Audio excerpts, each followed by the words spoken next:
आपण एक एक शिक्षक जो या ठिकाणी सादरीकरण करणार आहे की आपले विद्यार्थी कुठल्या स्तरावर आहेत आणि त्याच्यासाठी तुम्ही काय उपचारात्मक अध्ययन करणार आहात, अध्यापन करणार आहात। तर सर्वप्रथम भाषा विषयासाठी सौ सपना पाटील मॅडमांना विनंती करतो की त्यांनी अगदी 8 ते 10 मिनिटांमध्ये त्यांचं सादरीकरण या ठिकाणी करावं। सन्माननीय व्हाईसश्री आणि इथे जमलेले शिक्षक बंधू भगिनी, आजच्या विषयाचं गांभीर्य आपल्या सगळ्यांना लक्षात आलं असेलच आणि आपण आता ॲनालिसिस पाहिलंय की माझ्याकडे भाषा विषय दिलेला आहे। म्हणजे हा फक्त मी माझा एक नमुना तयार केलेला आहे की तुम्हाला फक्त दाखवते की भाषा विषयासाठी आपण कुठल्या अध्ययन कृती किंवा कोणते सिलेबस घेणार आहोत, कोणते शैक्षणिक साहित्य वापरणार आहोत, जेणेकरून आपण जे अध्ययन स्तर निश्चिती केलेली आहे मुलांची त्याच्यासाठी आपल्याला फायदा होऊ शकेल। आता माझे अध्ययन अनुभव हे वेगळे आहेत, तुमचे त्याहीपेक्षा आणखी वेगळे असू शकतात, जेणेकरून आपल्याला आपली मुलं 100% प्रगत करायची आहेत। म्हणून आपण हा कार्यक्रम जसा राबवलेला आहे, साहेबांनी जसं सांगितलंय की आपल्याला पहिल्यांदा अध्ययन स्तर निश्चिती करायची आहे आणि मग त्याच्यानुसार आपल्याला कसं शाळेमध्ये म्हणजे असं म्हणतात ना की आपल्याकडे अचानक एखादा पाहुणा जेव्हा येतो तेव्हा आपली गडबड उडते की आता भाजी काय बनवायची किंवा किती माणसं येणार आहे, माझ्याकडे काय साधन आहे किंवा काय नाही। पण जर माझं प्लॅनिंग असेल, मला माहिती असेल की माझ्याकडे 2 दिवसांनी पाहुणे येणार आहेत, तर मी त्याच्यानुसार सगळं मटेरियल भरून ठेवते। त्याचप्रमाणे आपल्याला आपल्या वर्गातली आता आपण अध्ययन स्तर निश्चिती केलेली आहे आणि स्तर निश्चिती केल्यामुळे आपल्याला माहिती आहे की आपला मुलगा कुठल्या स्तरावर आहे। मग मी हा एक साधा माझी कृती आराखडा तयार केलेला आहे की समज अक्षर वाचन। ऍक्च्युली माझ्याकडे 7वीचा वर्ग आहे, अ क्रमांक विद्यार्थ्याचे नाव, तर विद्यार्थ्याचे नाव तर माझे अक्षर वाचनामध्ये विद्यार्थी नाही आहेत माझ्या वर्गामध्ये, पण तरी पण मी ते करून ठेवले कारण की काही ठिकाणी ते लागतंय। म्हणजे वाक्य लिहिताना एखादा शब्द वगैरे चुकत असला किंवा एखादा मुलगा आपल्याला लक्षात येतो की आता आपण परीक्षा घेतली त्याच्यामध्ये ती मुलांनी अक्षर वाचन व्यवस्थित केले कारण त्याच्यामध्ये जे अक्षर होते तेच त्यांनी केलेली आहे।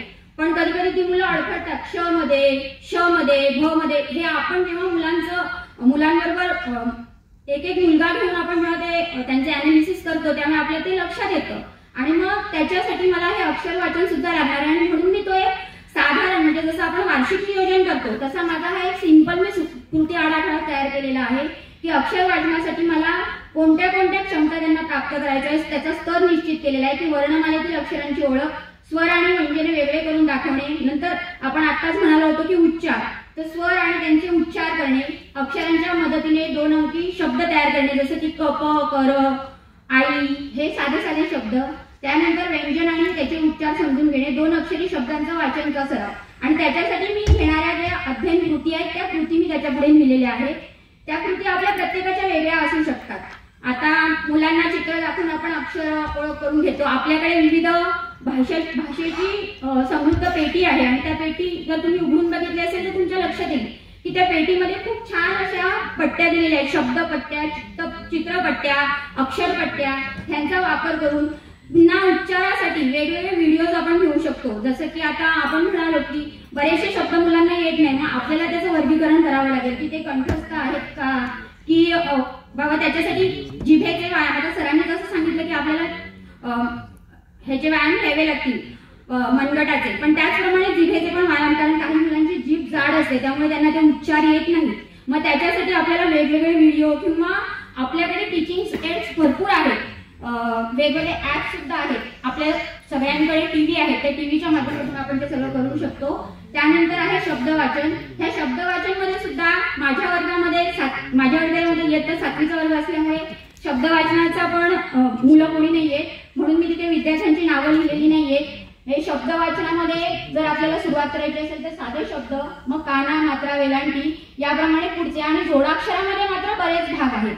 त्या जोडाक्षरामध्ये क अर्धा त्याला जोडून य, मग क्य, त्याच्यानंतर ज अर्धा त्याला जोडून ज, राज्य, त्यानंतर भाग 2 मध्ये क आणि क तोच शब्द त्याला जोडून, ह्याप्रमाणे ते आपल्याला थोडं थोडं घ्यावं लागणार आहे आणि त्याच्यासाठी लागणारा वेळ, त्याच्यासाठी लागणाऱ्या अध्ययन कृती, सुलभक कोण कोण आहेत, वर्गमित्र, विषय मित्र हा असा असू शकतो की पहिलीच्या मुलाला जर आपल्याला ते घ्यायचंय तर आपण दुसरीचा मुलगा, त्याचा भाऊ किंवा दुसरा एखादा विद्यार्थी ज्याला व्यवस्थित उच्चार आहेत त्याचे, त्याला आपण घेऊ शकतो। ह्याप्रमाणे हे शब्द वाचनाचं केलेलं आहे। त्यानंतर आहे स्व अभिव्यक्ती। दिस इज कॉल्ड पियर लर्निंग. आणि मध्ये काही लोक इथे माहीत असेल ते नंदकुमार साहेब होते, तर त्यावेळी ते वेद नावाचा एक उपक्रम घेतला होता. त्याचा पण असाच उद्देश होता की ग्रुपिंग्स करायचे शाळामध्ये आणि जे एका स्तरावर मुलं आहेत त्यांना ग्रुप करायचे आणि सोबत एक हायर लर्निंग लेवलचे मुलं जोडायचे. तुम्ही त्यांच्या माध्यमातून काही विविध ऍक्टिव्हिटीज करून घ्यायचे. तर that is a good learning tool. त्याचा काही मुलांसाठी आपण केला. आपले जे वीक स्टुडंट्स आहे काही दिवस ट्यूजडे फ्रायडे फिक्स केले तुम्ही आणि केलं तर आय थिंक त्याच्यातले फरक पडणार. आणि मग त्याच्यामध्ये काही गोष्टी, काही पेटी, काही डिजिटल वगैरे वगैरे वापर करून आपल्याला करता येईल. सो पियर लर्निंग आणि तो वेद उपक्रम जे होता त्याच्याही आपल्याला मदत घेता येऊ शकेल. आय थिंक दॅट शिक्षण विभाग शुड नो ते. याच्यावर तुम्ही उहापो ऑलमोस्ट डेली तुमचे ग्रुप्स वगैरे असतील तर ते करत गेलो पाहिजे तुम्ही की काय टूल्स, काय टेक्नॉलॉजी, कोण काय करत आहे.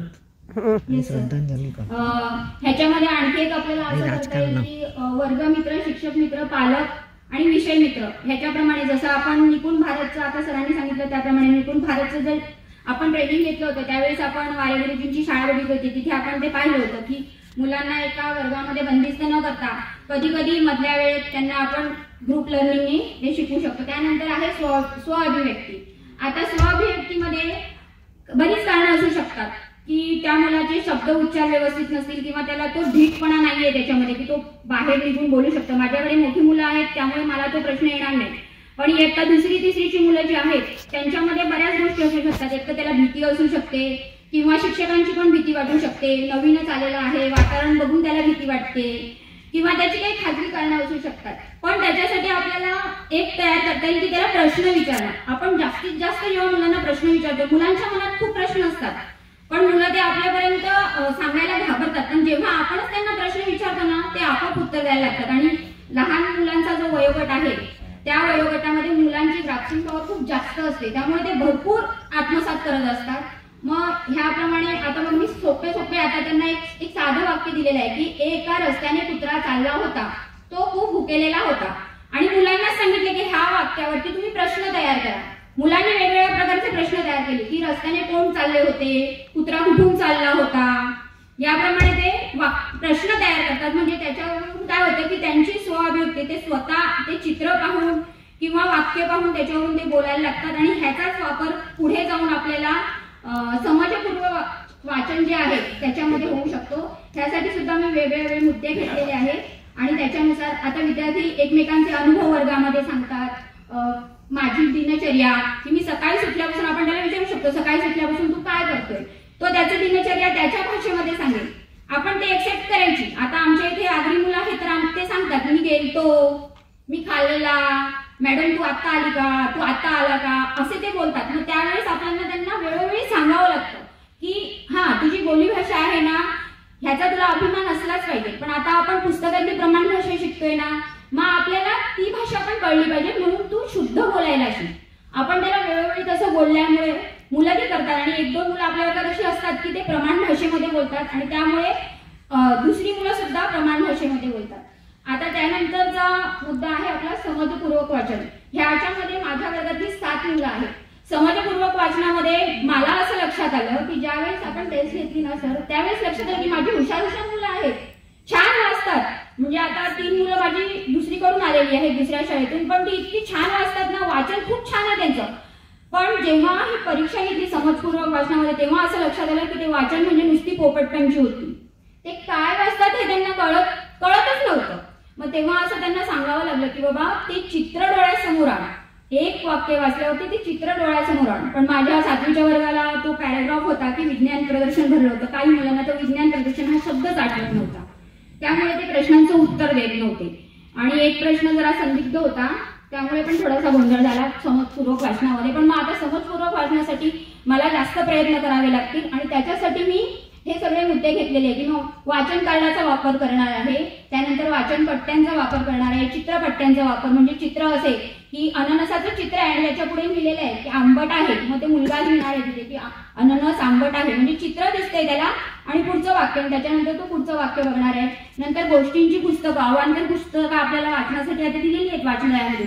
मधल्या सुट्टीमध्ये मुलांना माझ्या वर्गामध्ये मी पुस्तकं दिलेली आहेत आणि त्यांचं नाव लिहून ठेवलेलं आणि ते पण पुस्तकं अशी दिलीत की ग्रुपनी दिलेली आहेत, 2-2 जणांना मिळून एक पुस्तक. मुलांना ते नाव लिहायला सांगितलंय, तुमचं नाव लिहा, तुम्ही कोणतं पुस्तक घेतलंय ते लिहा आणि ते पुस्तक वाचत असताना येणारे जोड शब्द, तुम्हाला त्याच्यामध्ये पडणारे प्रश्न आणि एक पूर्ण गोष्ट वाचली की ते गोष्टीवरून तुम्हीच प्रश्न तयार करायचे आणि तुम्हीच लिहायचे. त्याच्यामुळे मुलं ते छान गोष्टी पण वाचतात आणि समजपूर्वक वाचतात, कारण प्रश्न त्यांना तयार करायचे म्हणून ते तसंही वाचतात. नंतर सूचना वाचून कृती करा, छोटे छोटे परिषद वाचण्यास सांगणे, शिक्षकांच्या मागे प्रकट वाचन करणे, वर्गमित्रांसोबत वाचन करणे, आपण वाचलेली गोष्ट इतरांना सांगणे, उतारा वाचून स्वतः प्रश्न निर्मिती करणे आणि चित्रयुक्त तक्ते वाचन. असा मी एक माझ्या वर्गासाठी समजपूर्वक वाचनामध्ये माझे 7 विद्यार्थी आहे म्हणून आपण जसं वार्षिक नियोजन करतो त्याप्रमाणे हा एक आराखडा विद्यार्थ्यांनी तयार केलेला आहे. Next sir. आता मुलं वाचन करतायत पण श्रुतलेखनामध्ये अडखळतायत, कारण श्रुतलेखन करताना आता ही 3 मुलं आहेत, त्याच्यामधला जो मोहम्मद फैज हा मुलगा आहे तो मुलगा हिंदी भाषिक आहे, त्यामुळे त्याचं वाचन चांगलं आहे, तो वाचन सगळं करतो, कारण तो जरी हिंदी भाषिक असला तरी मुळाक्षरांचं त्याला चांगलं ज्ञान आहे, त्यामुळे तो सगळं वाचतो. पण ज्यावेळेस मी अनुस्वारावाले शब्द घेतले, कंठ वगैरे हे शब्द वाचताना तो खांब हा शब्द तो मी किती वेळा केलं आणि त्याला खांब म्हणून, पण तो खंब खंब खंब असंच म्हणत होता. पण त्याच्यावर मला पण 20 वेळा बोलावं लागलं आणि मग त्याला सांगावं लागलं की माझ्या तोंडाची ऍक्शन बघ, माझं तोंड खाला उघडतंय पूर्ण, तसं तुझं तोंड उघड.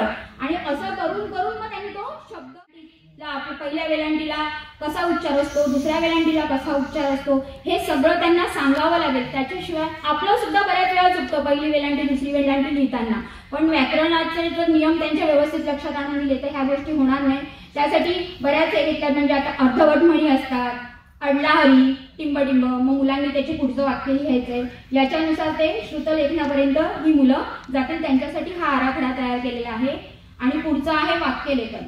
आता वाक्यलेखनामध्ये मुलांना त्यांच्या सर्व, म्हणजे माझी शाळा, मी पाहिले, आता मला होतं वार्षिक स्नेह संमेलन, आपल्या शाळेत झालेलं वार्षिक स्नेह संमेलन, याच्याबद्दल माहिती द्या. तर त्याच्यामध्ये बरेचसे जोडाक्षर मुलांनी लिहिलं, त्यांच्या भाषेमध्ये लिहिलं की आम्ही भरपूर नाच केले, नृत्य केले, पण तो नृत्य हा शब्द त्यांना लिहिता आला नाही, म्हणून मग मी त्यांना त्याच्यातच ठेवलं की त्यांचं परफेक्ट म्हणजे प्रमाण भाषेतलं लेखन नाहीये. मग त्याच्यासाठी मला सुरुवात करावी लागेल की त्यांच्या शब्दांपासून सुरुवात करावी लागेल, त्यांच्याकडनं माहिती घ्यावी लागेल. 2-3 वाक्यात जर त्यांना न चुकता लेखन करायचं आहे तर त्यांना असे वाक्य काही द्यावे लागतील की सहसंबंध असलेले वाक्य. पहिल्यांदा मी घेतलेलं आहे की माहिती हा एक शब्द घेतला आणि त्याच्यावरून तुम्ही वाक्य तयार करा. त्याच्यानंतर भाजी, खारट, हे सहसंबंध असणारे वाक्य, म्हणजे मग मुलं तिथून वाक्य तयार करतील की आईने बनवलेली भाजी आज खारट होती, आज आमची शाळेतली भाजी खारट होती, म्हणजे वेगवेगळे वाक्य त्यांच्याकडून येतात.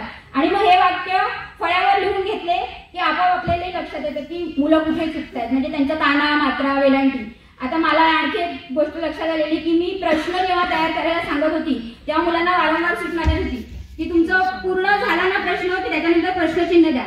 जेव्हा वाक्य तयार करायला लागले तेव्हा पण मुलांनी वाक्य तयार केले आणि त्याच्यामागे पण प्रश्नचिन्ह दिली होती.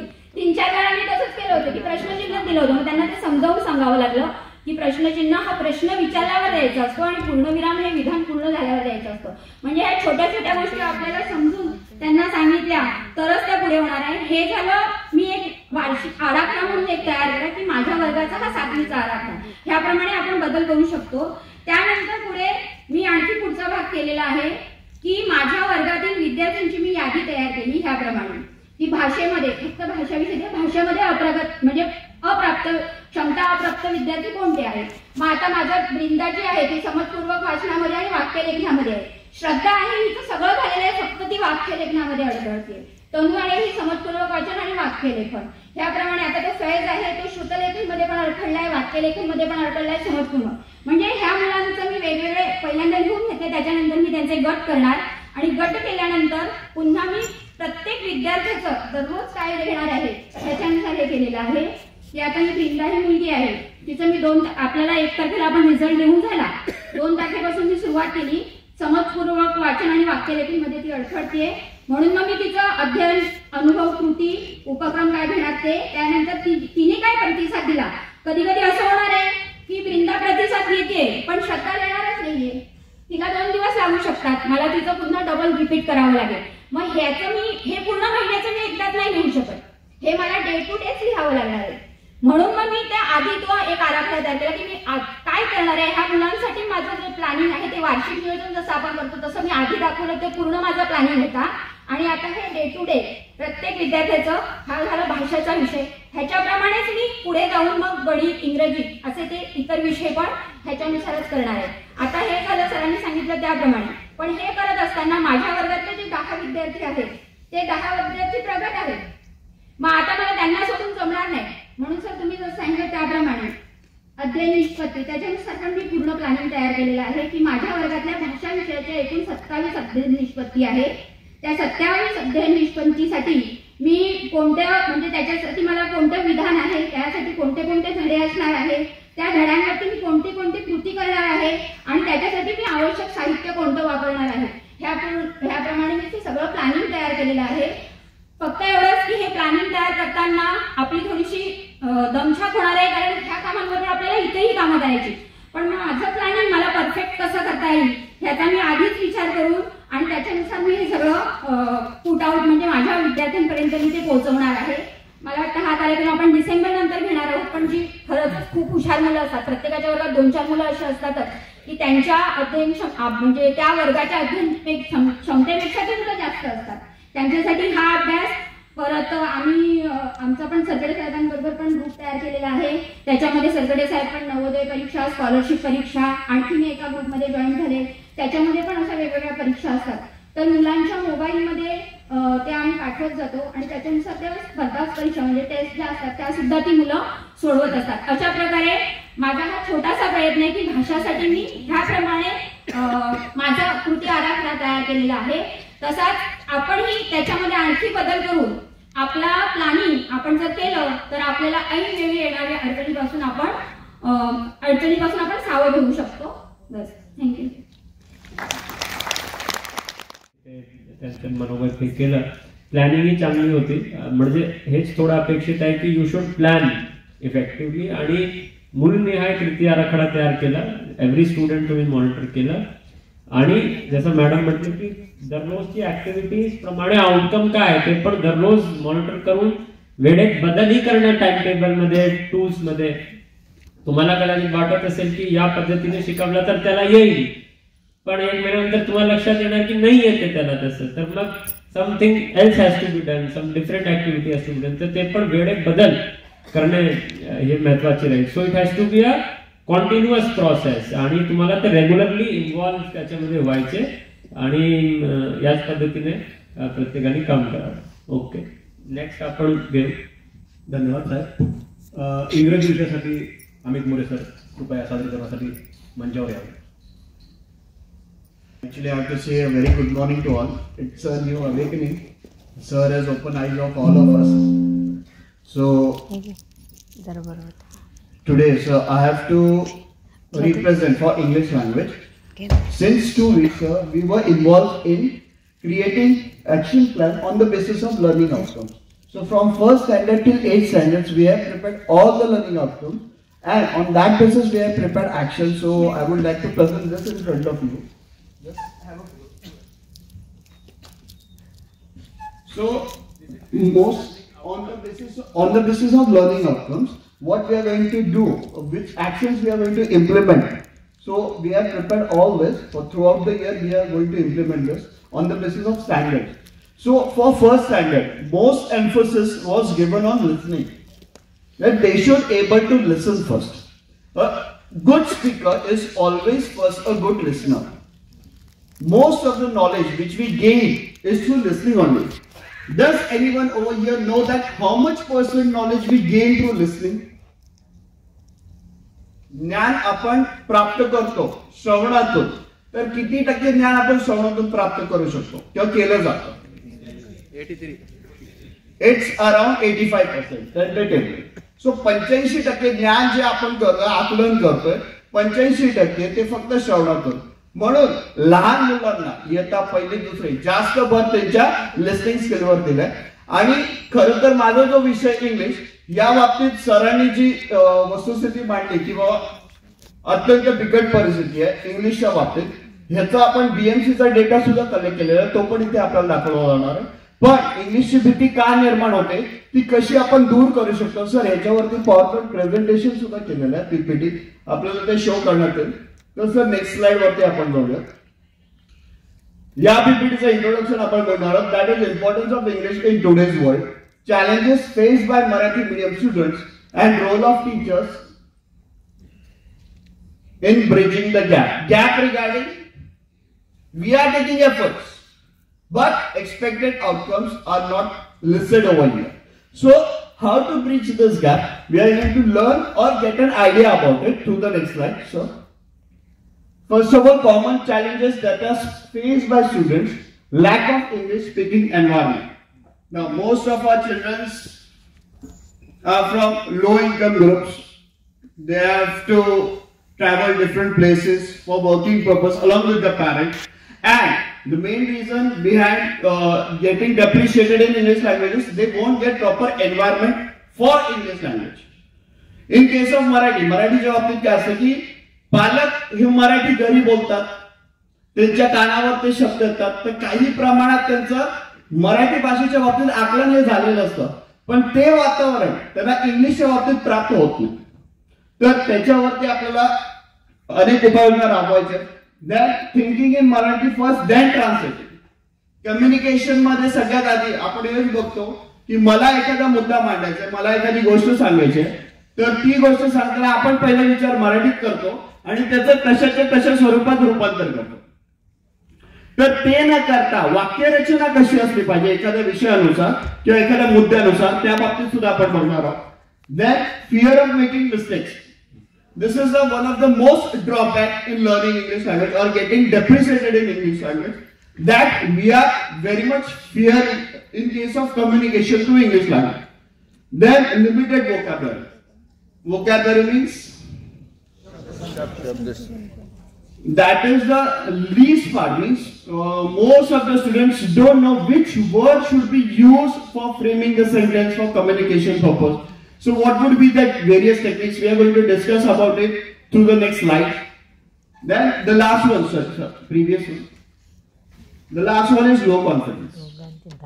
Most of the time this thing happens that there is a thought in the back of the mind. If there is a mistake by me while communicating, the people will make fun of me. So this is the drawback which doesn't create the confidence for communication in English or learning in English language.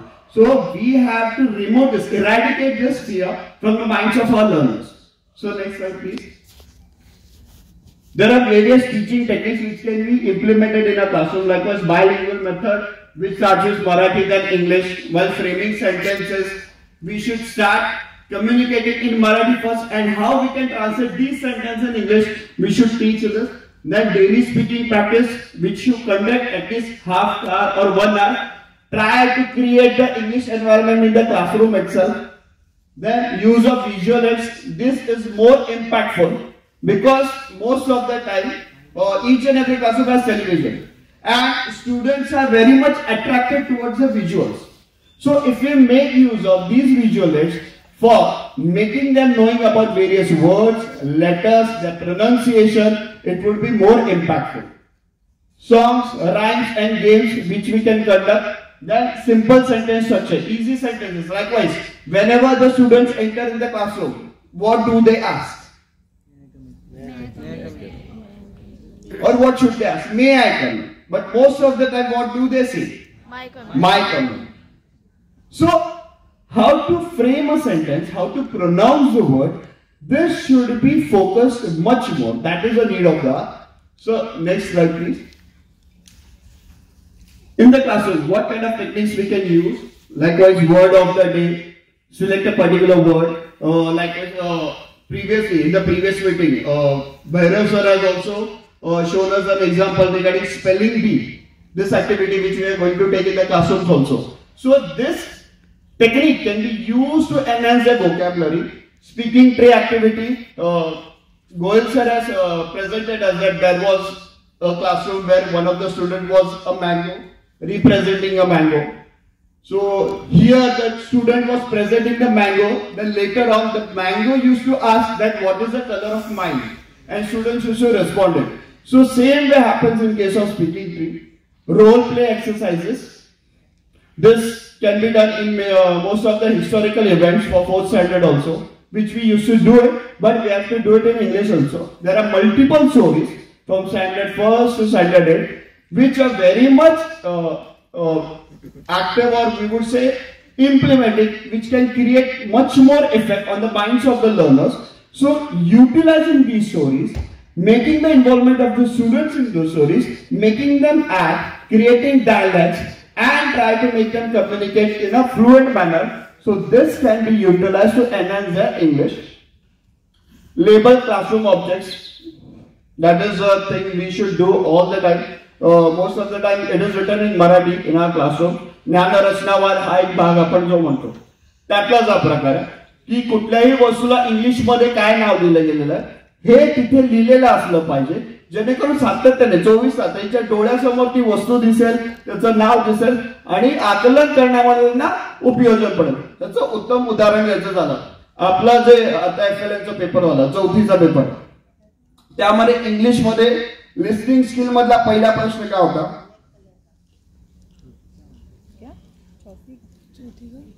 Act as a sing. हा पहिला प्रश्न होता listening skill मध्ये. जसं मी सांगते तशी कृती करायची. पॉइंट ऍट द डोर हा पहिला त्यातला प्रश्न होता. Point at the door. मुलांना डोर माहितीये, पण त्याच्या आधी मी काय बोललोय ह्याचं आकलन न झाल्यामुळे कदाचित मुलांना ती अध्ययन क्षमता प्राप्त झालेली नाही, म्हणून आपण तो रकाना रिकामी ठेवतो आणि आपले निकाल अशा कमी प्रमाणात लागू शकतात. तर मुलांना एखादी गोष्ट माहितीये, मग त्या गोष्टीचं उपयोजन करून आपण कृती कशी करायची सातत्याने आपण त्यांच्या पुढे मांडायचं. Point at the door.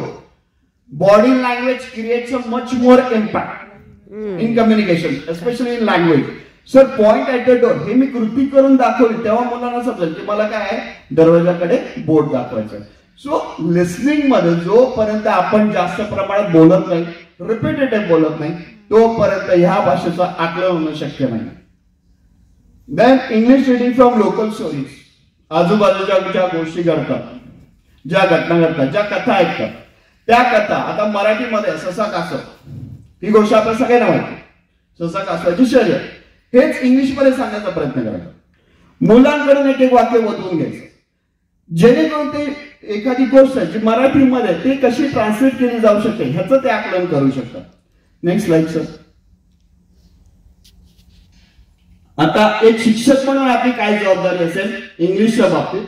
First of all be patient and encouraging. सगळ्यात महत्वाचा भाग हाच आहे. संयम खूप गरजेचा आहे. जोपर्यंत मुलांना येत नाही, आता वर्ष झालं तरी अनेक मुलं मी आय कमीला माय कमी हेच बोलतात, पण त्यावेळेस आपल्याला त्यामध्ये सुधारणा सातत्याने करणे गरजेचं आहे. आज केलं, आज त्याला सांगितलं, ते परत उद्या चुकला, उद्या सांगितलं परत चुकला, परवा सांगितलं परत चुकला. सातत्याने सांगत राहणे ही आपली जबाबदारी जोपर्यंत आपल्याला अध्ययन निष्पन्न होईल. Use Marathi for explanation, English for repetition, correct mistakes gently. This is a most required thing. इंग्लिशची भीती निर्माण होण्याचं सगळ्यात मोठं कारण आपण जेव्हा विद्यार्थी होतो तर इंग्लिशची भीती निर्माण का झाली? एन्व्हायरमेंट होती भीती निर्माण, पण का हो? ओरडायचे. सरांनी खूप छान सांगितलं की आपण सांगायचा प्रयत्न केला की ओरडायचे, चुकलं की मारही खाल्लेला. आणि इंग्लिश असं मार खाऊन खाऊन शिकलंय की इंग्लिश मध्ये काही शब्द करण्यासाठी खूप मार खाल्लाय. यामुळे सुद्धा प्रोनाउन्सिएशन मध्ये चुका होऊ शकतात, त्या आपल्याला काही प्रमाणात सुधारायच्या. Then celebrate small wins. This is the most important thing. Cherish. We need to enhance the confidence of our students just by cherishing them. त्यांनी छोटी छोटी गोष्टी जरी अचीव केली, एखादा शब्द योग्य पद्धतीने लिहिला, शाबास खूप छान काम केलं, त्याला स्टार देणे, वहीमध्ये स्टार्स काढून देणे, त्याच्या हातावर स्टार काढणे, छोट्या छोट्या गोष्टी सुद्धा त्याच्या कॉन्फिडन्सला बूस्ट करू शकतात. Then use group and peer learning. Sir has stated about it right now only. Ved group. Sir we are a part of Ved group also. मागच्या वेळेस आपलं जे ट्रेनिंग झालं होतं आठवड्याला, कोणतं ट्रेनिंग झालं होतं?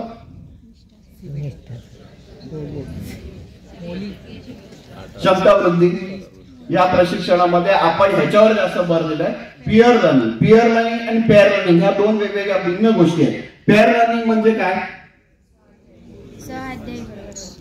सम अध्ययन स्तरावरती असणाऱ्या विद्यार्थ्यांचं एकत्रीकरण, आपण त्यांचा अध्ययन अनुभव करतो. पिअर लर्निंग म्हणजे एक निपुण आहे आणि एक अध्ययन अक्षम आहे, ह्यांचं गट तयार करून अध्ययन अक्षम विद्यार्थ्यांना आपण निपुण करण्याचा प्रयत्न करतो. तर या दोन्ही गोष्टी दोघांमध्ये गटामध्ये सातत्याने निर्माण करणे गरजेचं आहे. Sir next motivation technique. आता आपल्या विद्यार्थ्यांना प्रोत्साहित करायचं, तर प्रोत्साहित करण्याच्या कोणत्या कोणत्या पद्धती आहेत ते आपण आता समोर बघणार आहोत. पहिलं काय? Stars, stickers. स्टेशनरीमध्ये खूप सारे असे स्टिकर्स मिळतात, छोटे छोटे छोटे छोटे. मला माहिती आहे जाधव सरांनी सुद्धा उदाहरण दिलं होतं की विद्यार्थ्यांनी एखादी कृती केली, राजेंद्र जाधव सर, त्यांनी सांगितलं होतं की विद्यार्थ्यांनी एखादी छान कृती केली, मी माझ्याकडचं एक चॉकलेट त्यांना द्यायचं. मागे कुठेतरी प्रशिक्षणामध्ये त्यांनी मला सांगितलं होतं. म्हणजेच काय, ह्या गोष्टी अजून त्यांना काय करतात? मोटिवेट करतात, चेरिश करतात. Then display student work. जसं मुलांनी केलेल्या कार्य, आम्ही आमच्या क्लासरूम मध्ये सुद्धा एक बोर्ड लावलेला आहे जिथे त्यांनी उत्तम ड्रॉइंग काढलं, उत्तम शब्दलेखन केलं, ते नोटीस बोर्डवरती आम्ही दाखवतो. तर मुलं येत जात सातत्याने बघत असतात, अरे माझ्या नावाचं चित्र आहे, माझं नावाचं उत्तम अक्षर लिहिलेलं तिथे डिस्प्ले केलेलं आहे. आणि सरांनी सर आपण जे वह्या बिर्लामध्ये प्रोव्हाइड केलं होतं, डेली आम्ही शुद्ध लेखन घेतो, मराठीमध्ये आणि इंग्लिशमध्ये दोन्हीमध्ये बाजूबाजूला.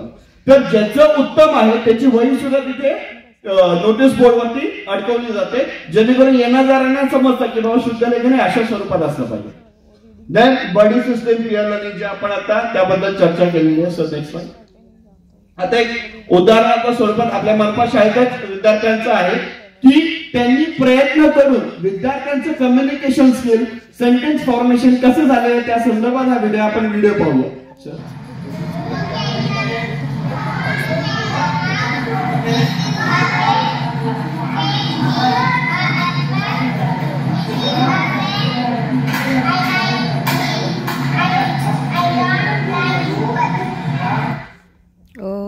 Without any help. I think so Gandhi Chowk शाळेचं, कोणत्या शाळेचं हा, तर त्यांच्यासाठी एकदा खरंच जोरदार टाळ्या होऊन होतात. Without any support, without any help मुलांनी स्वतःहून वाक्यरचना केली शैक्षणिक साहित्याच्या मदतीने.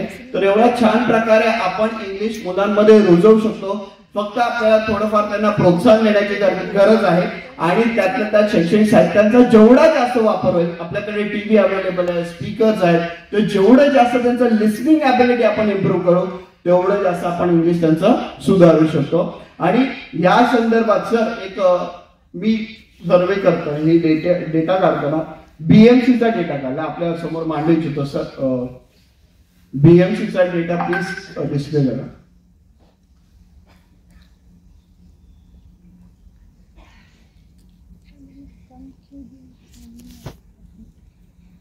आणि इंग्लिश ही काळाची गरज आहे, त्या संदर्भात सरांची परवानगी असेल तर एक छोटी गोष्ट सांगू का सर?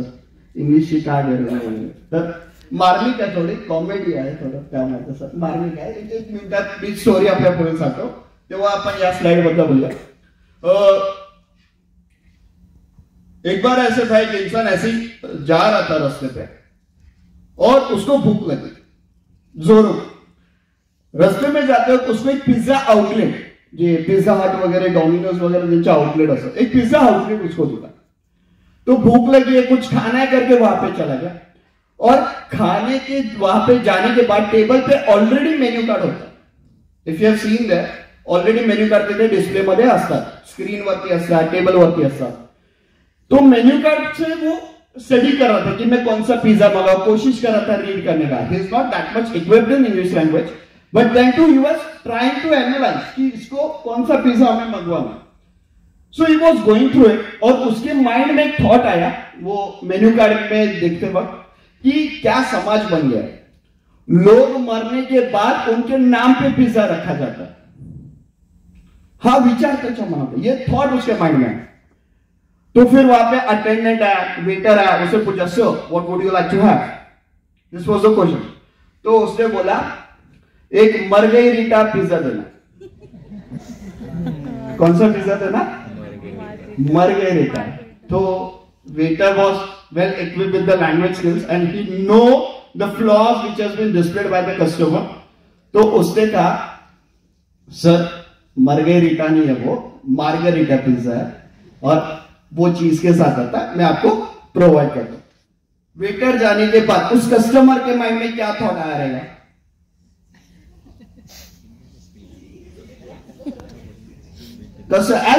चलो अपने आप को उस कस्टमर की जगह पे रखते हैं, हमारे मन में क्या थॉट आएगा?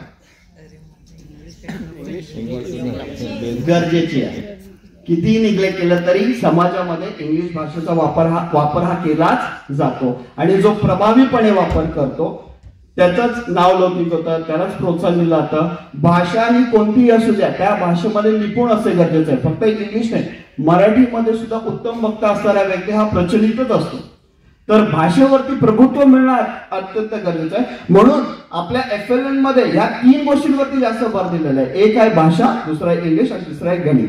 तर गणिती क्रिया हे व्यवहारामध्ये चांगल्या प्रकारे उपयोजन करता यावं यासाठी तर ते उपयुक्त आहे, पण भाषेवरती प्रभुत्व मिळवणे मराठी असो किंवा इंग्रजी असो तो व्यक्ती प्रभावशाली बनतोच। तर हे झालं त्या गोष्टीचं स्वरूप। आता आपण या डेटाकडे येऊया। सर अजून एक मी पाठवलं होतं त्याच्या आधीच, तर BMCचा डेटा 2012-13 मध्ये 385 मराठी शाळा होत्या, ज्यामध्ये 81,216 विद्यार्थी आणि 3,873 शिक्षक होते आणि जवळपास 12 वर्षानंतर 2024-25 मध्ये 254 मराठी शाळा उघडल्या आणि त्यात शिक्षण घेणारे एकूण विद्यार्थी 36,205 आणि कार्यरत शिक्षक आहेत 926। म्हणजेच मराठीमध्ये विद्यार्थी एनरोल होण्याची टक्केवारी प्रमाण हे 12 वर्षांमध्ये 50% कमी प्रमाणात आलेले आहे। जसं 81 चं 50 आपण 40,000 म्हणूया, आता सध्या 36,000। तर हे गलती होण्याचं कारण काय? इंग्लिश मीडियम के तरफ बच्चों ज्यादा। आता सरांनी पण सांगितलं की आपण एक डिस्प्ले केलेलं आहे की अध्ययन निष्पत्ती योग्य प्रमाणात झाली नसल्यामुळे सुद्धा कदाचित समाजातील अनेक लोकांचा हा मतप्रवाह झालेला आहे की आपल्या शाळेमध्ये योग्यपणे शिकवलं जात नाही। पण फक्त हे एकमेव कारण नाहीये, सगळ्यात महत्वाचं कारण आहे इंग्लिशचं जे मानसिकता निर्माण झाली की माझा विद्यार्थी जो आहे तो कुठे गेला पाहिजे? इंग्लिश शाळेमध्ये गेला पाहिजे। सर आपल्या महापालिकेमध्ये साधारणतः 5,000 कर्मचारी, त्यातले मराठी शाळेमध्ये किती आहेत? हा डेटा सुद्धा आपल्याकडे असला पाहिजे, कारण असं आपण मुलांमध्ये किंवा समाजामध्ये जी मानसिकता निर्माण झाली की इंग्लिश मध्येच असेल तर चांगल्या पद्धतीने तो शिकू शकतो, इंग्लिश मध्ये त्याचं शिक्षण घेतलं तर तो उत्तम नागरिक बनू शकतो, ही मानसिकता जी वाढत चालली आहे। आता प्रमाण थोडं कमी आहे, कदाचित पुढे मोठं होऊ शकतं, मग हा जो प्रमाण वाढत चाललाय ह्याच्यावर कुठे आवर घालण्याची गरज आहे। खरं शिक्षण हे मातृभाषेतूनच झालं पाहिजे। ही मानसिकता जेव्हा विद्यार्थ्यांमध्ये, पालकांमध्ये, समाजामध्ये रुजवली जाईल तेव्हा सर नक्कीच आपला हा पट वाढणार आहे। पुढे इंग्लिश मीडियमचा सुद्धा डेटा आहे आपल्याकडे, BMCचा डेटा आपल्या पुढे मांडतोय। वर्ष 2012-13 BMCच्या 51 इंग्रजी शाळा होत्या, त्यामध्ये 33,501 होते 826। सर शेवटचं वर्ष आहे आणि 24-25 मध्ये 51 पासून 7 शाळा झाल्यात, म्हणजे शाळांची वाढ झालेली आहे आणि विद्यार्थी जवळपास 8,000च्या प्रमाणात वाढलेले आहेत। 41,611 एवढे विद्यार्थी सध्या कार्यरत आणि एकूण शिक्षक 1,013। म्हणजेच काय, समाजामध्ये कुठे ना कुठे एक मानसिकता निर्माण होत चालली की आपलं मूल हे कोणत्या शाळेमध्ये गेलं पाहिजे? इंग्लिश मीडियमचा। का आपण चांगलं शिकवत नाही का?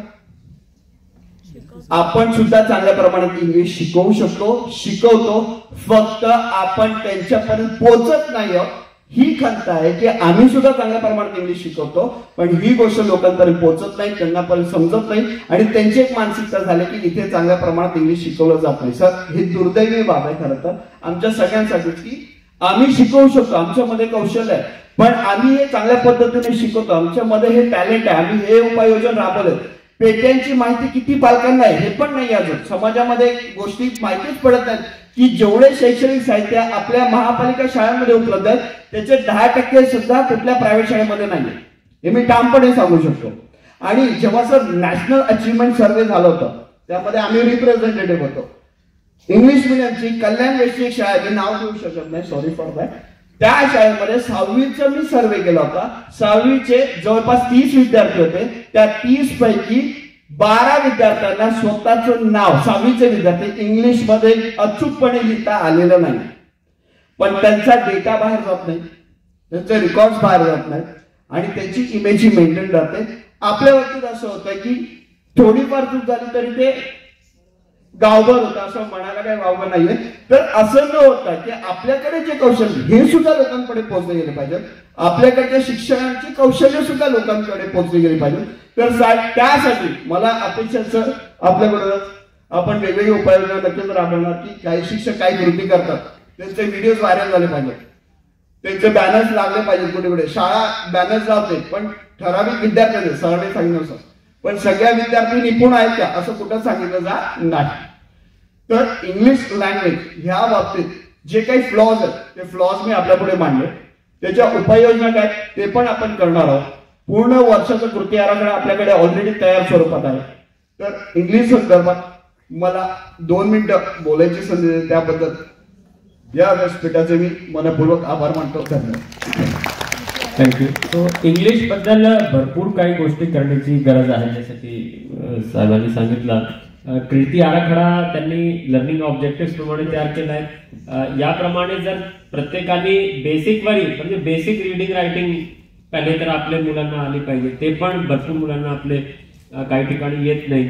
आणि जसं तुम्ही सांगितलं ते खरंच आहे आणि म्हणून मी म्हणतो की parent teacher meeting you should hold regularly आणि पालकांपर्यंत तुम्ही पोहोचले पाहिजे की what efforts you are taking, किंवा आपण काय करतोय, अनालिसिस कसे करतोय, कसे घेऊन जातोय, काय टूल्स वापरतोय, काय प्लॅनिंग केलं आहे, पेटी कुठली आहेत, कसे शिकवतोय, त्यांची काय जबाबदारी आहे. एंगेजमेंट जर केला विथ सोसायटी तर मला वाटतं की नक्कीच आपण पुढे जाऊ शकतो. सो जसं तुम्ही लर्निंग ऑब्जेक्टिव्ह तर केलाय तसं बेसलाईनच्या पण जर काही कृती शॉर्ट मध्ये जे ग्रुप तयार केलाय इंग्रजीच्या तुम्ही जर करून फ्लोट केली तर उपयुक्त राहील. की बेसिक रीडिंग करण्याकरिता एका महिन्यात काय काय ऍक्टिव्हिटीज त्यांनी केली पाहिजे, मग सेकंड मंथ मध्ये त्यांनी काय काय ऍक्टिव्हिटीज केली पाहिजे, व्हॉट एव्हर. एक शॉर्ट मध्ये जर आपण करून एक दिला 2-3 पानाचा आणि फक्त पॉइंट्स की हे ऍक्टिव्हिटी 1, ऍक्टिव्हिटी 2, ऍक्टिव्हिटी 3 मंथली हे ऍक्टिव्हिटीज त्यांनी घ्यावा, तर काही शिक्षकांना कदाचित तो एक रेडीमेड रेफरन्स राहील.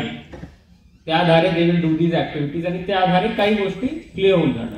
So I assure you I do this within 10 to 15 minutes. Yes, okay, thank you. Thank you, sir. धन्यवाद अमित सर. गणित या विषयासाठी श्री संतोष पाटील सरांनी थोडक्यात सादरीकरण करावं.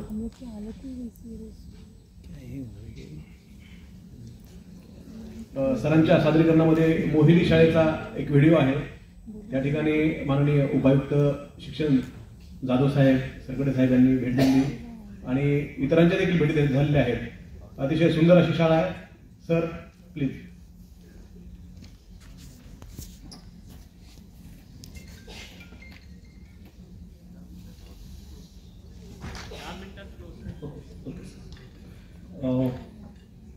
आदरणीय व्यासपीठ आणि उपस्थित सर्व शिक्षक वृंद, मुख्याध्यापक, सर्वांना नमस्कार. विषय चालू होता एलोज लर्निंग आउटकम्स. सगळं बेसिक्सवर आतापर्यंत आपण पाहत होतो. झालेली परीक्षा सुद्धा, स्तर निश्चिती सुद्धा त्याच संदर्भात झालेली होती. सातत्याने गणित विषयासंदर्भात जो डेटा बाहेर येत होता आपण पाहिलं, मूलभूत संकल्पनांवर जर का पाहिला, बेरीज, वजाबाकी, गुणाकार आणि भागाकार, आपल्या सगळ्यांना कल्पना आहे की ज्यावेळेस विद्यार्थी शाळेत येतो त्यावेळेस जोडीला पूर्वज्ञान सुद्धा घेऊन येत असतो. या पूर्वज्ञानाचाच वर्गात तो विविध पद्धतीने वापर करत असतो आणि खरं म्हणायला गेलं तर त्यावर आपण सुद्धा प्रोसेस करत असतो. मग या ठिकाणी आपल्याला बऱ्याच गोष्टींचा वापर करावा लागतो, ज्याच्यामध्ये आपण साहित्य वापरतोय. परंतु एक गोष्ट आपल्याला सातत्याने लक्षात आली असेल, हे अनेक विषय विद्यार्थ्यासमोर येतात, पण एक गोष्ट मात्र घडते, हळूहळू विद्यार्थ्याच्या मनात गणिताची भीती निर्माण व्हायला सुरुवात. मग ही कुठे झाली? तर अध्ययन अनुभव मिळाल्यानंतर त्याच्यात निर्माण झालेले अडथळे जर दूर झाले नाही तर हळूहळू गणिताची भीती निर्माण व्हायला सुरुवात होते.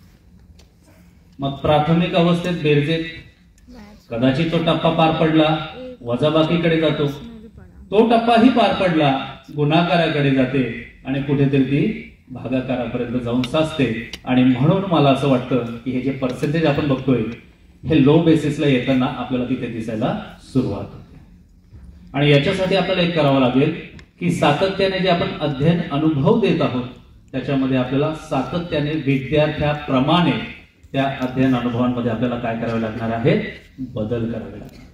जोपर्यंत हे बदल मी स्वीकारत नाही, हे बदल मी घडवून आणत नाही, तोपर्यंत त्या पद्धतीने मला अपेक्षित असणारा रिझल्ट हा मिळू शकणार नाही. या ठिकाणी आम्ही मयूर सर आहेत आपल्या मोहिनी शाळेचे शिक्षक, यांच्या मदतीने आम्ही 2 व्हिडिओ बनवले होते. त्याच्यापैकी मला वाटतं आपण एक भागाकाराचा फक्त व्हिडिओ घेऊयात आणि त्याच्यावर आपण थोडक्यात बोलूया. सर, विद्यार्थ्यांना हाताच्या वापराबरोबरच हाताच्या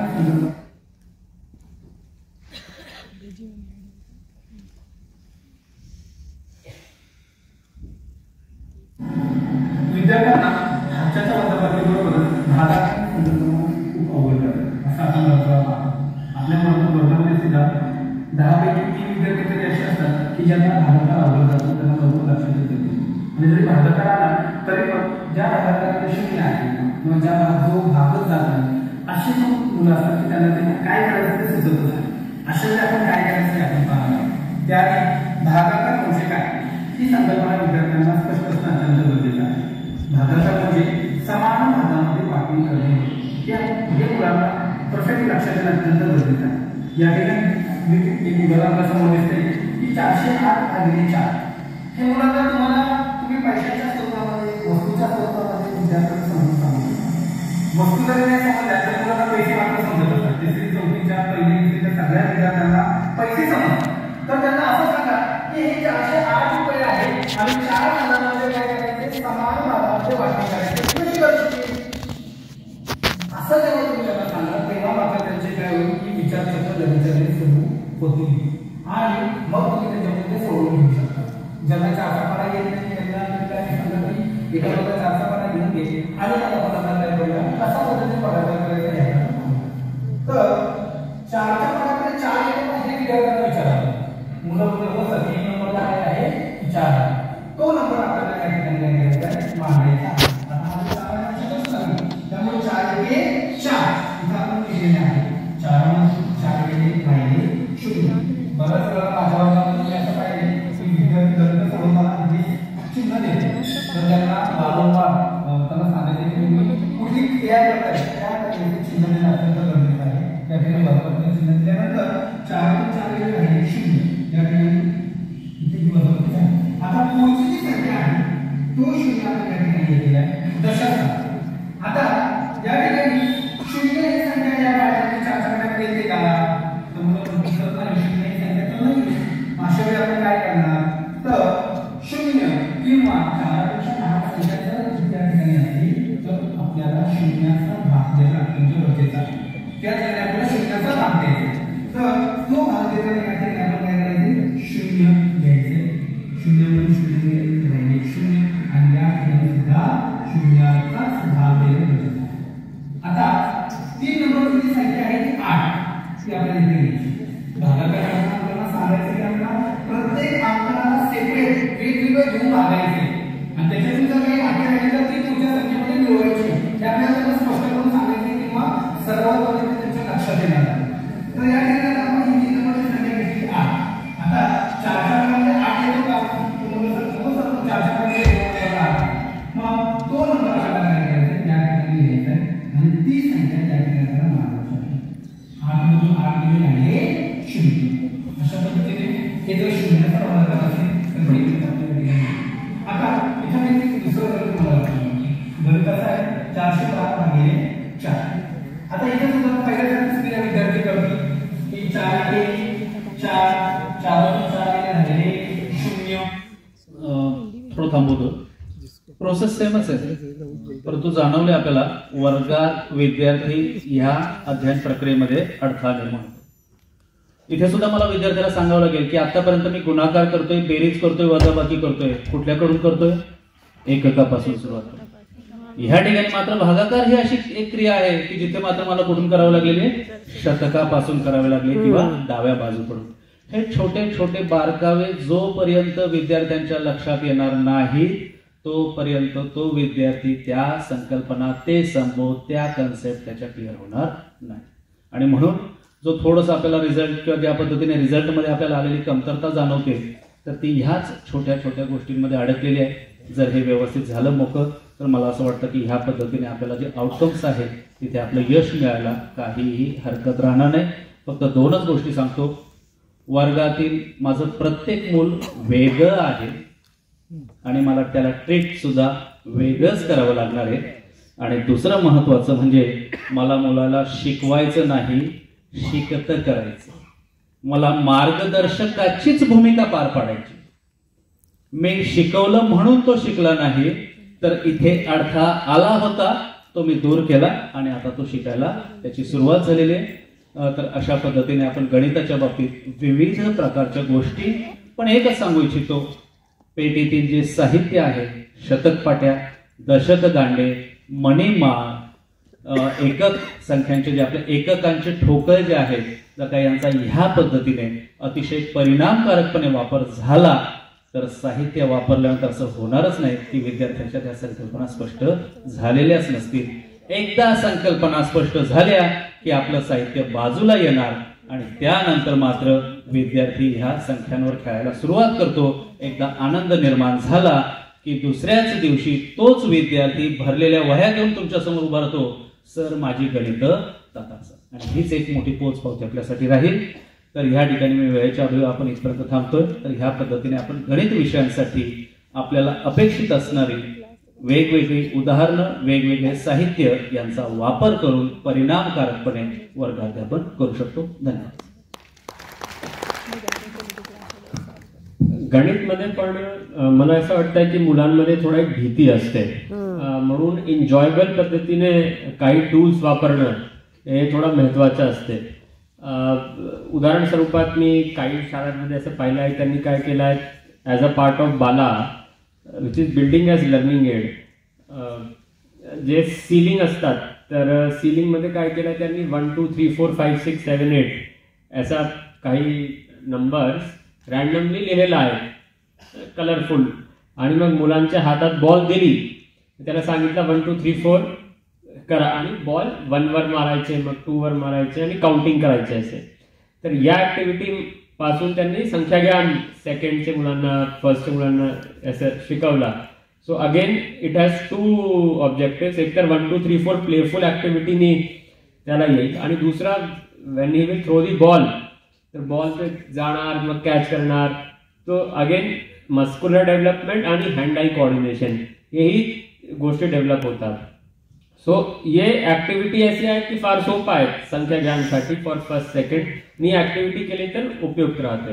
किंवा काही ठिकाणी आपण पाहिलं असेल फ्लोअरवर लोक 1 2 3 1 to 100 असे आपण सापशिडी सारखं असं करतो आणि रॅन्डमली पण लिहू शकतो.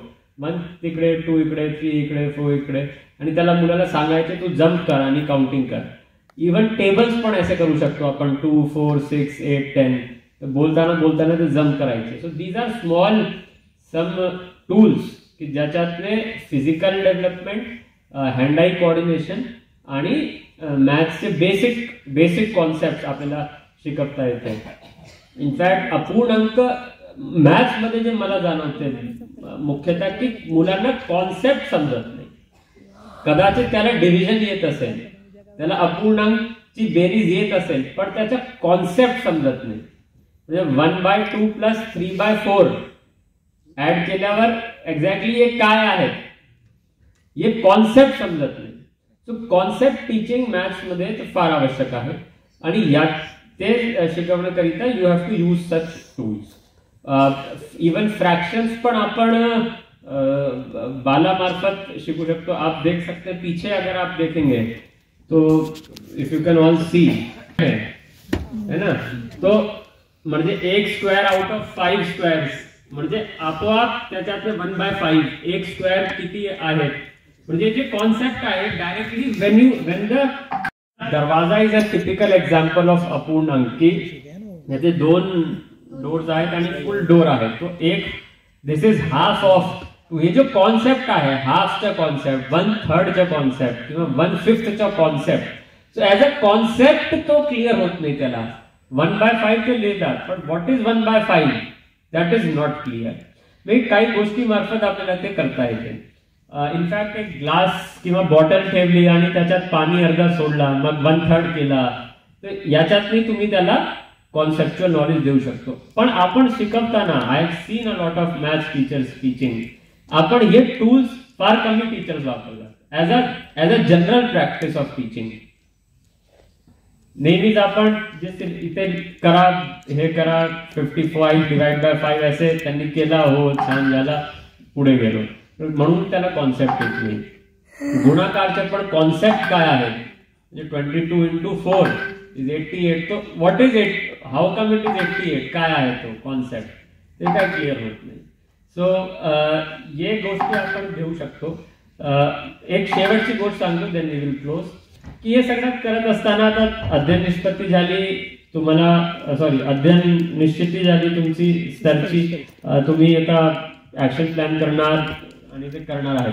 या गोष्टी करताना काही मला असं वाटतं ऍक्टिव्हिटीज, इतर ऍक्टिव्हिटीज घेतली तर उपयुक्त राहते. फॉर एक्झाम्पल ड्रॉइंग और sketching is a very good tool to improve mental faculty, म्हणजे मानसिक डेव्हलपमेंट करिता खूप उपयुक्त आहे. आणि त्याचा फायदा तुम्हाला गणित, अंग्रेजीमध्ये दिसणार, कारण माइंडची ऍक्टिव्हिटी झाली, क्युरियस झाला तर शिकवण्यामध्ये उपयुक्त राहते.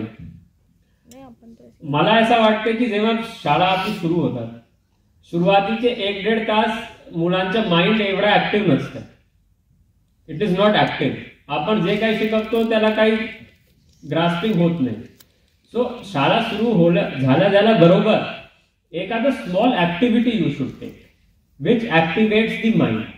आपण घेऊ शकतो सर समथिंग ऍक्टिव्हिटीज भरपूर आहे. सम ऍक्टिव्हिटी 10 मिनिट्सची विच ऍक्टिवेट्स द माइंड, आणि मग तुम्ही कॉन्सेप्ट शिकवणं सुरू केला, it will make a great impact. Rather than directly आले बसा आता शुरू डिव्हिजन, तसे होणार नाही. अजून सम ऍक्टिव्हिटी, उदाहरण स्वरूपात आय हॅव सीन की आपण एक कप ठेवला लेट्स से डिस्टन्सवर आणि मुलांना सांगितलं की तू कप ड्रॉ करते बघून. So it's a 3D object, पण आपण ड्रॉइंग करताना 2D मध्येच येतो. I don't know how many कोणी केलाय काही मुलांबरोबर? हा, स्टील ऑब्जेक्ट, 3D ऑब्जेक्ट, आणि त्याला सांगितलं पेंटिंग कर. तो व्हॉट ही विल डू और शी विल डू, ते ड्रॉ करणार, मग तिथे बघणार, परत ड्रॉ करणार, परत बघणार. हँड आई कोऑर्डिनेशन आणि माइंड ऍक्टिव्हेशन खूप जोरात होतो याच्यातलं. 10 मिनिट जरी हे असं केला और एखादा काही ऑब्जेक्ट ठेवला आणि त्याला सांगितलं की you draw this on paper, हे ऍक्टिव्हिटी झाल्यावर मग तुम्ही टीचिंग सुरू करा. It will increase the grasping power of the students. मग जे छोटे छोटे चुका करतात ना मुलं, स्पेलिंग मिस्टेक, मात्रांची mistake, these are all because of probably तेवढा माइंड ऍक्टिव्ह नाही आहे, और माइंड एवढा न्यूरल ऍक्टिव्हिटी, माइंडचे जे न्यूरॉन्स आहेत एवढी ऍक्टिव्हिटी नाही आहे त्याच्यात. सो ते पण ऍक्टिव्हिटीज तुम्हाला घ्यावा लागेल.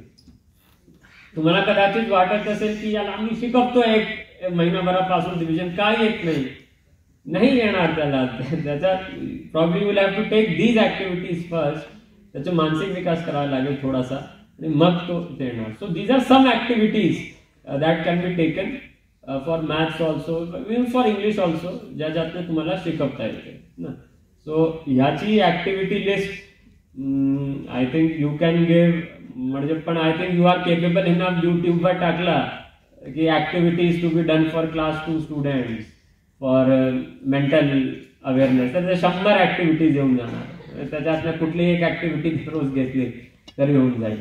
तर या प्रकारे ऍक्टिव्ह एंगेजमेंट जर आपण ठेवला, मला वाटतं की हे काही अंतिम टप्प्या असा काही फार अवघड गोष्ट नाही आहे. It is very simple, very easy. तर ते आपण करून घेऊ शकतो. आणि तुमच्याकडून जसं मी सांगितलं अपेक्षा आहे, but you have to be serious, you have to plan and execute. एवढं सांगून आय थिंक विल क्लोज.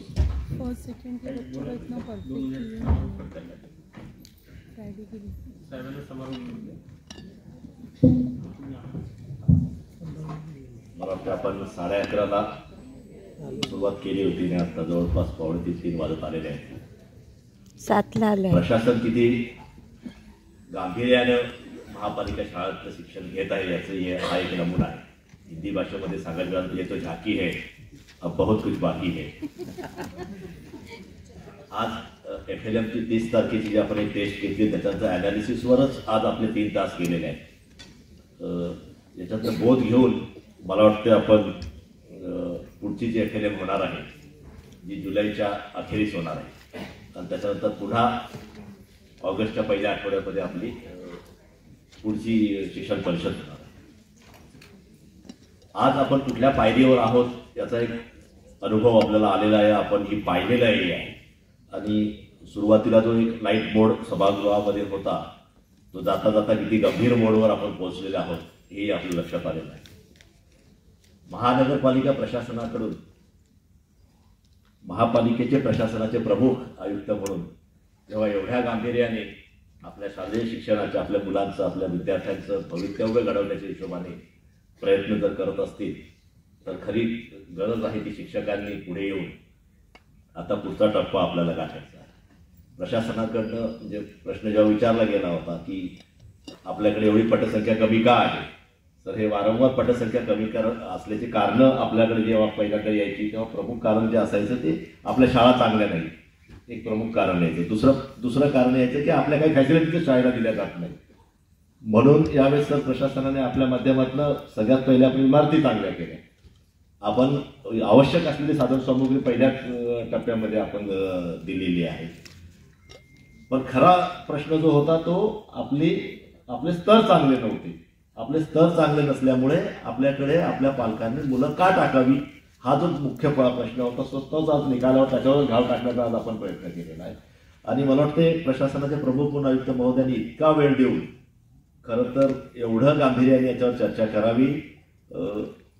जी गोष्ट कदाचित शिक्षकांनाही माहीत नसेल त्याच्या पलीकडे जाऊन आज आयुक्त महोदयांना या क्षेत्रातली माहिती आहे याचं खरं तर आम्हाला खूप अभिमान वाटतो.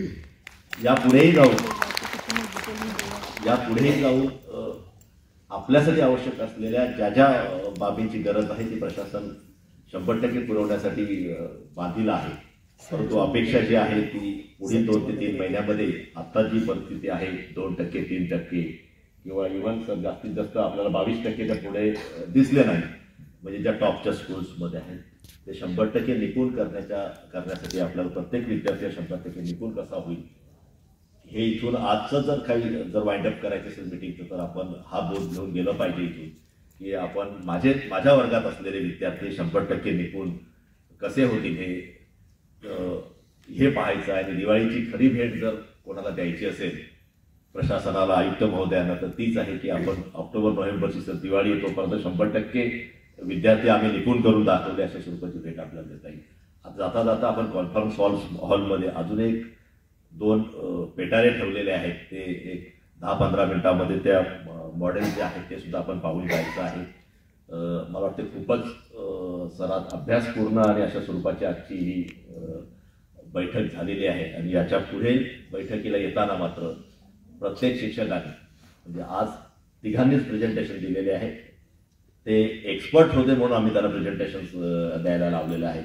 पण पुढच्या शिक्षक परिषदेमध्ये या सभागृहामधून रँडमली कोणालाही उठून विचारलं जाईल, त्या विद्यार्थ्याचा परफॉर्मन्स इथे पाहिला जाईल आणि त्याच्यासाठी केलेली कृती काय आहे ही पाहिली जाणार आहे. त्याच्यामुळे येत्या महिन्याभरामध्ये आपण सर्वांनी त्या अनुषंगाने तयारी करायची. तुमच्यावरती हे मॉनिटरिंग करण्यासाठी पालक अधिकाऱ्याची नेमणूक प्रशासनाने केलेली आहे. आपल्याला कल्पना आहेच की रँडमली मी प्रत्येक कोणत्याही शाळेमध्ये अचानक जातो आणि आज जर ते शिक्षक नाव घेत नाही पण 2 शिक्षकांना वेळेवर उपस्थित नव्हते. शाळा सुरू 11 वाजता होते आणि 12:30 पर्यंत शिक्षक उपस्थित नव्हते. कालच 2 शिक्षकांना कारणे दाखवा नोटीस बजावलेली आहे. ही कारणे दाखवा नोटीस तरी फक्त सुरुवात आहे. जर अशा स्वरूपाचं वर्तन जर शाळेमध्ये आढळली तर यापुढे सर निलंबनापर्यंत सुद्धा आपल्याला पर्याय उपलब्ध राहील. त्याच्यामुळं आपली प्रायोरिटी जी आहे ती आपल्याला पाहिली पाहिजे. आयुक्त सर स्वतः सुद्धा आठवड्यातल्या 2 वेळा 2 शाळा हे रॅन्डमली तपासणार आहेत, कोणत्याही वेळी जाणार. पालक अधिकाऱ्यांना माननीय आयुक्त महोदयांनी निर्देश दिलेले आहेत की आपण ज्या वेळेस त्या क्षेत्रामध्ये जेव्हा फील्ड व्हिजिटला जाणार त्यावेळेस आपल्या जवळच्या शाळेमध्ये आपण व्हिजिट द्यायची. त्याच्यामुळे याच्या पुढं नुसतं आपण सकाळी येणं 11 ते 5 ड्युटी करणं असं शिक्षक वर्गाकडनं आणि मुख्याध्यापक वर्गाकडनं अपेक्षित नाही. तर आपले विद्यार्थी 100% निपुण करणं हे आपलं खरं चॅलेंज आहे. आणि मला वाटते आजच्या या बैठकीतनं आपण हा सर्वांनी घेऊन इथून जायचं आहे आणि त्या पद्धतीने आपलं नियोजन कृती आराखडा आपला तयार करायचं. तेवढंच तत्परतेने त्याच्यावर मॉनिटरिंग करायचे. ज्या 3 शिक्षकांनी इथे आज आपलं प्रशिक्षण दिलेलं आहे हे आपलेच शिक्षक असले तरी सर आपल्याला आम्हाला अभिमान आहे. म्हणजे जर 3 शिक्षक अशा स्वरूपाचं आपल्या उपस्थितांना जर प्रशिक्षण देत असतील तर आपले 100% शिक्षक जे आहेत ते अशा स्वरूपाने प्रशिक्षण देण्या एवढे तरबेज झाले पाहिजे. त्यांनी तेवढेच तरबेज आपले विद्यार्थी तयार केले पाहिजे अशा स्वरूपाची अपेक्षा ठेवून या नोटवर हा समारोपासाठी मी इथे उभा राहिलो होतो. ते समारोप घेतो आणि सूत्रसंचालकांना आभार प्रदर्शन चालू शकेल. तुझ्या सूचना धन्यवाद. मनपूर्वक धन्यवाद साहेब. यानंतर कार्यक्रमाच्या अंतिम टप्प्यातील आभार प्रदर्शन माननीय शिक्षणाधिकारी सरकडे साहेबांना विनंती करतो की त्यांनी या ठिकाणी आभार प्रदर्शन व्यक्त करावं.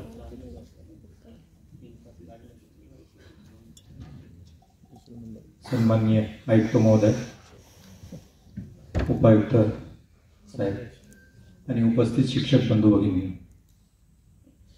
गेली कित्येक वर्ष झाले आपण गुणवत्ता विकास कार्यक्रम करतोय. 2015 पूर्वी गुणवत्ता विकास शैक्षणिक गुणवत्ता विकास कार्यक्रम शासनाचा होता. 2015 नंतर प्रगत शैक्षणिक महाराष्ट्र या कार्यक्रमातून या सर्व बाबींचा त्यावेळेस आपण आढावा घेतलेला आहे आणि आता तोच कार्यक्रम सरांनी आपल्याकडनं अपेक्षा व्यक्त केलेली आहे.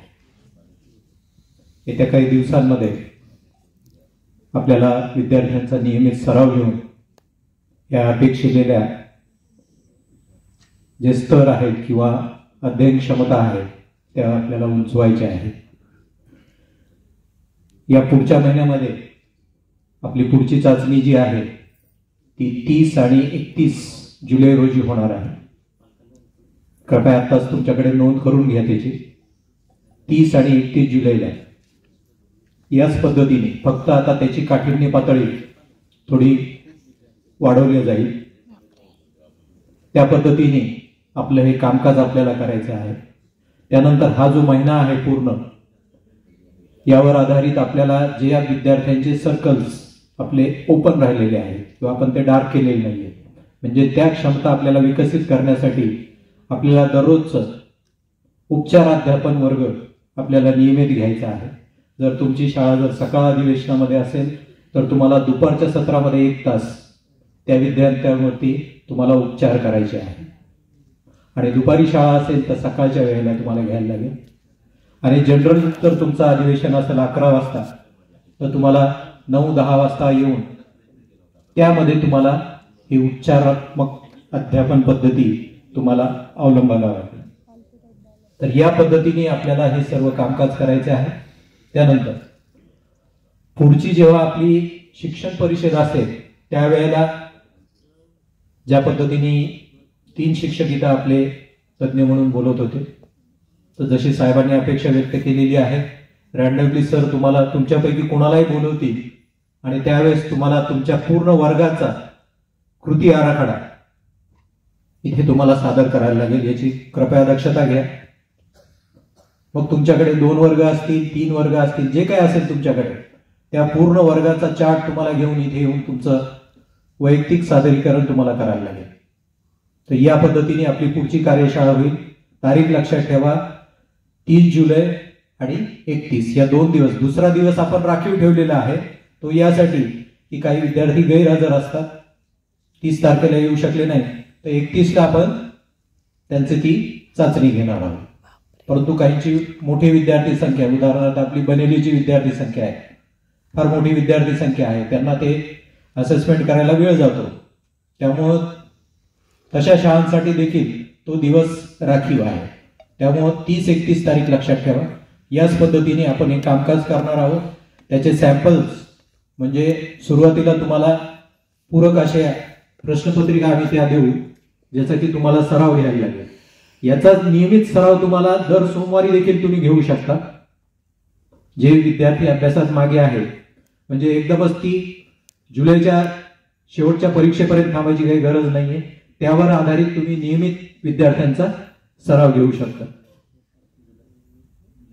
सर, जुलैला आपण घेतोय 30 आणि 31 तारखेला. सर, आपले मनापासून आभार मानावे तेवढे कमीच आहेत, कारण मी इथे 30 वर्षे या सर्व शिक्षकांसोबत आहे. आणि महानगरपालिकेची हायर अथॉरिटी जेव्हा या शैक्षणिक कामकाजामध्ये लक्ष देते, तेव्हा तो जो आमूलाग्र बदल आपल्याला पाहिजे तो निश्चितच सर येत्या 4 महिन्यामध्ये आपल्याला निश्चितच आमचे शिक्षक बांधव सगळे करून दाखवतील, अशी मी तुम्हाला सगळ्यांच्या वतीने आशा देतो. फक्त सिरियसली करायची गरज आहे. हे सरांनी जे सांगितलेले आहे ते लक्षात ठेवा. तर आपले मनापासून मी शिक्षण विभागाच्या वतीने आभार व्यक्त करतो. तसेच जाधव सरांचे देखील मनापासून आभार व्यक्त करतो. मोस्टली आपण आभार मानूया ते भैरव सरांचे. विनोबा भावे ची जी टीम आहे, त्यांची टीम पुण्याला आहे, परंतु ते 2 दिवस झाले इथे ठाण मानून बसलेले आहेत. पूर्ण त्यांनी असेसमेंट अगदी साहेबांनी ज्या ज्या सूचना दिलेल्या आहेत त्या सूचना, ते रात्री माझ्याकडेच थांबवले मी त्यांना. रात्री 12-1 वाजेपर्यंत सर बसून त्यांनी ते केले आणि सकाळी 6 वाजता उठून परत त्यांनी ते त्यांचं कामकाज केलेलं आहे. तर त्यांच्यासाठी पण एकदा जोरदार टाळ्या वाजवून त्यांचाही मी आभार व्यक्त करतो. सर्व आपली जी टीम आहे, आपली विषय तज्ञ टीम आणि विशेष शिक्षक टीम, यांचाही मी आभार व्यक्त करतो की त्यांनी पण ही सर्व कार्यशाळा आयोजित करण्यासाठी व्यवस्थित प्लॅनिंग केलेलं आहे. आचार्य रंगमंदिरचे जे व्यवस्थापक आहेत आपले माणिक शिंदे आणि त्यांची सर्व सहकारी, त्यांचाही मी शिक्षण विभागाच्या वतीने आभार व्यक्त करतो. आणि साहेबांच्या परवानगीने आपली शिक्षण परिषद संपली असं जाहीर करतो. धन्यवाद. छोटा जो लवकर उठेल त्याचं यायचं तोंड. एवढ्या शाळांनी